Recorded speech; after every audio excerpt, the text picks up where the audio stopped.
Suppose a linear consumption function c is equal to 70 plus 0.8y।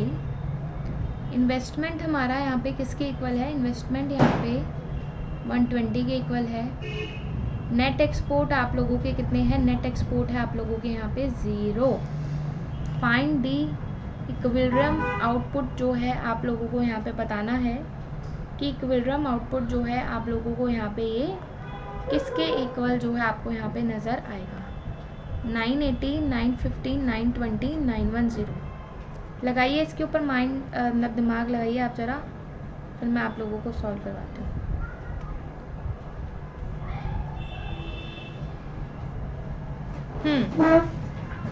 Suppose a linear consumption function c is equal to 70 plus 0.8y।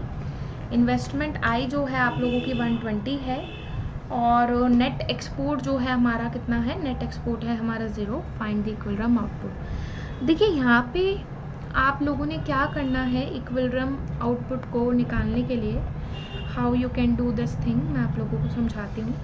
देखिए आपको याद होगा, आपको aggregate demand के components पढ़ाए जाते हैं मैक्रो इकोनॉमिक्स के अंदर, है ना। तो एग्रीगेट डिमांड के कंपोनेंट्स क्या होते हैं जी?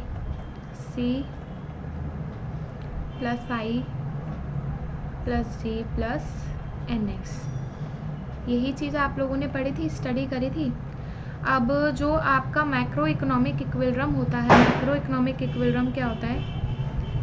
एग्रीगेट डिमांड इक्वल हो जाता है किसके इक्वल हो जाता है जी? यहाँ पे एग्रीगेट सप्लाई के जो है आपको इक्वल देखने के लिए मिलती है। और एग्रीगेट सप्लाई आपके किसके इक्वल होती है? इनकम के इक्वल होती है, राइट। तो y is equal to C plus I plus G plus NX।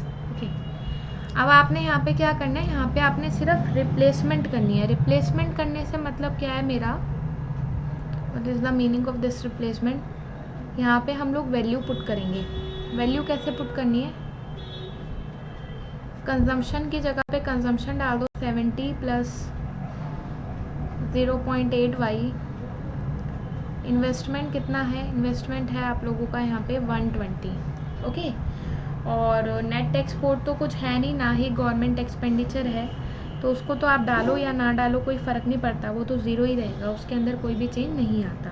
Okay, अब हम यहाँ पे लेते हैं y वाले आप एक तरफ ले लीजिए, 0.8y इधर आके माइनस हो जाएगा एंड दिस 120 प्लस 70 आपका कितना नज़र आएगा? 120 प्लस 70 आपका यहाँ पे 190 हो जाएगा। 0.2y is equal to 190 here and this y value is come out to be 190 को आप जैसे ही डिवाइड करते हैं 0.2 से, तो इस तरीके से आप इसको यहाँ पे कैलकुलेट कर सकते हैं। और जैसे ही आप इसको यहाँ पे कैलकुलेट करेंगे तो कैलकुलेट करके आपका कितना आंसर आ रहा है? 950 जो है आंसर आएगा।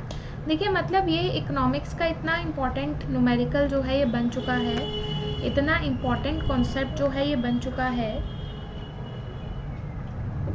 कि कहीं भी जो है आप कोई भी पेपर दे रहे हैं, चाहे आप कोई PhD एंट्रेंस दे रहे हैं, इवन इंडियन इकोनॉमिक सर्विस का एग्ज़ाम दे रहे हैं, या फिर आप गेट का पेपर दे रहे हैं, या फिर कोई इग्नू का PhD दे रहे हैं, नेट का पेपर दे रहे हैं, तो हर जगह जो है क्या है, ये क्वेश्चन ज़रूर आपके एग्ज़ाम में आता ही आता है, आपके पेपर में आता ही आता है। इतना इम्पॉर्टेंट जो है ये बन चुका है, तो इसकी मैथोलॉजी को समझना जो है यहाँ पे बहुत ही ज़्यादा ज़रूरी है।